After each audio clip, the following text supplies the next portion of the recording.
Hi, everyone. Welcome back. My name is Nico and I use he, him pronouns. This is your disabled joy. I'm a white man with parted blonde hair, brown and blue spectacles, and a white checkered dress shirt. I'm seated in front of a blurred out background.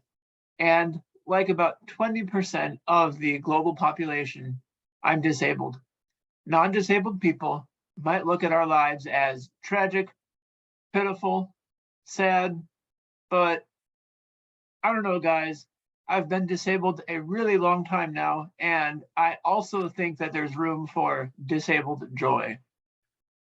The disability community has as many members as it has opinions, which is why I've asked my friend Preston here with me today to talk about disabled joy. Hi, Preston. How are you doing? Hi, Nico. I'm doing good. Fantastic. Thank you for joining me. Can No you problem. Thank you. Can you share a joyful memory with us? It could have to do with your disability, or it could be totally separate. Either is valid. Yeah, no problem.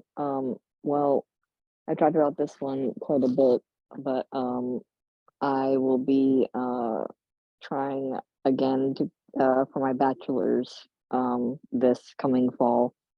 I've been getting prepared and getting all of the uh paperwork and crossing the T's and dotting all the I's and getting everything prepared and ready for this first fall semester of school.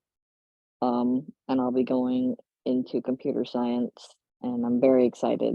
And yeah, can't wait. That's fantastic.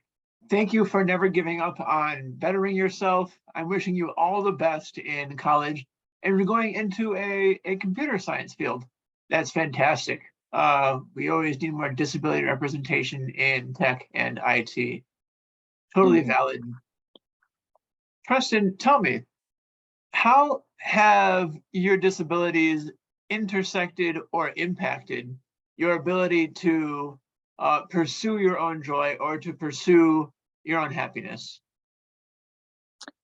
Well, it is kind of a two-part question. Well, two-part answer, I should say, rather.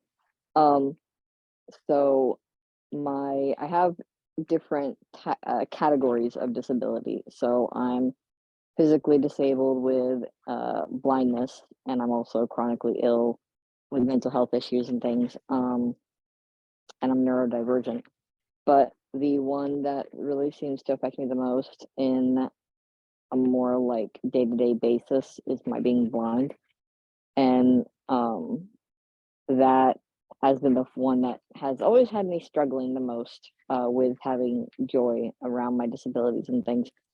But um, because of that, that is actually part of what has made me want to pursue going into computer science actually because I am a gamer. I was always a gamer before my vision decreased to where it is now. And I've been very uh, interested in having making or finding accessible games or games that are easy to play with disability, specifically for myself being blind. So I will purchase a game and I will try it out, test it out, see how it works with the tools that I typically would use, being blind and a gamer. Um, and that has all made me want to get into the game field to improve accessibility in video games for blind and visually impaired people, um, make them better. Um, so yeah, um, that that's been the biggest probably part of my disability that kind of affects my joy. Fantastic. Thank you for your answer. I know that the game design field has been really hitting accessibility features as a hot topic. Are you seeing like more accessibility features in your own experience as well? Are more games or more kinds of games accessible to you now as compared to when you began gaming as a hobby? I'm seeing it not so much in the games themselves, but in the systems. Okay. That's where I'm seeing it differently, and that's kind of the reason why I want to get into it because I think it should be not just necessarily in the systems, but I feel like it should be more in the games themselves. Like currently, I uh, am attempting to play. I say attempting because it's a big asterisk. Um, Play the new Legend of Zelda game that just came out recently. And I've done a bit of it at the very beginning on my own, just listening to walkthroughs of like where exactly I needed to go and trying to like go by the sounds of things. But I unfortunately did have to eventually get some of the systems because there was just no way getting past a particular point without any help because of just how the game is designed and how things are set up in the game and whatnot. So um yeah, I feel like they need to make it not just on the actual like systems like I think the PS5 and PS4 and things are better at accessibility with having like screen readers built into their mechanics and things on like their platform basic platform menu. However, the actual games themselves, not many of them. Like I only really know of one currently that I'm familiar with that I play sometimes. That is Minecraft, and that's not even on the PS4, PS5, or anything like that. That's simply on the Nintendo Switch, and the Switch itself doesn't have any sort of in-console screen reader. So if I want to navigate that screen, I have to use one of my phone applications that I use to do so, or I have to get side assistance for that as well. So it's kind of like in my own personal experience, it's not so much in any of the games or anything that I personally play, but I do know of some that have it and that have it in the actual system, but not in the actual games. Understandable. It sounds like some video game companies are embracing accessibility at faster rates than other companies. Hmm. Valid. Yeah. Fantastic. As a longtime PlayStation man myself, I'm glad to hear that Sony is a bit more accessible than our eternal rivals, Nintendo. I definitely see you in that. So, Preston, what one thing do you want the rest of the world to know about disabled life and disabled quality of life? Um. Well, I'll say this that obviously there are bad days, but not every day is a bad day. And just because I I've had this experience where just simply walking down the street, I was um, blessed, we'll say, just simply because I was walking down the street and crossing it to get back to my apartment.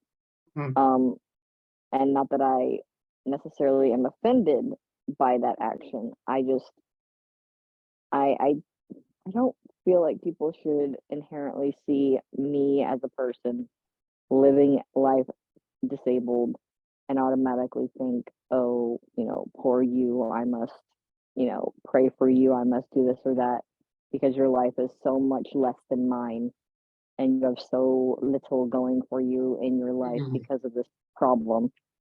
Um, yes, like I said, there are bad days, but you know, there are also good days and days where it doesn't affect myself as much, like physically or mentally. And I still, even though, with being disabled, have, aspirations and things that are just as valid as someone who is not disabled. That's a very good point to end your answer on. You have rights, and your life is just as valid as that of a non-disabled person. And I also have a lot of sympathy for you when you point out that people might want to pray for you, might want to bless you. Um, but overall kind of see your daily life as a struggle, even when it really isn't. Mhm. Yeah, I have had my fill of that kind of like condescension disguised as kindness, I guess. It's a very weird situation to be in. I'll give you that. Mhm. Yeah. Preston, thank you for your time today. My last planned question is this, and it's one that I ask all my interviewees, regardless of project. Is there a recent win that you're celebrating, aside from what you've already shared with us, that we can help celebrate with you? Or if not, what cool projects are you involved in?